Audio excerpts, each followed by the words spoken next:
Mga awit 26, Panalangin ng isang mabuting tao, Kata ni David.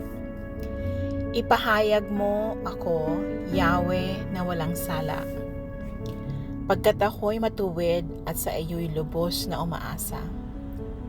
Yahweh, ako'y siyasatin mo at subukin. Hatulan mo ang iniisip at ang aking hangarin.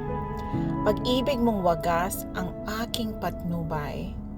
Ang iyong katapatan ang lagi kong kaagapay.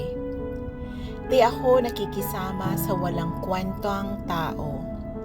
Hindi ako nakikiisa sa mga hipokrito. Ang nakikisama sa kanila ay aking kinamumuhian, at ang makihalo sa kanila ay aking iniiwasan. Kamay ko'y malinis, pagkat ako'y walang kasalanan. Ako'y lumalakad, Yahweh, sa paligid ng iyong altar. Awit ng pasasalamat ay ang aking inaawit. Gawa mong kahanga-hanga ay aking sinasambit. Mahal ko, Yahweh, ang templo mong tahanan, sapagkat naroroon ang iyong kaluwalhatian.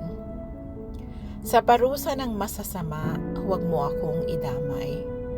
Ilayo rin sa parusa ng mahilig sa pagpatay. Mga taong walang magawa kundi kasamaan, at palaging naghihintay na sila ay suhulan. Ngunit para sa akin, gagawin ko ang tama.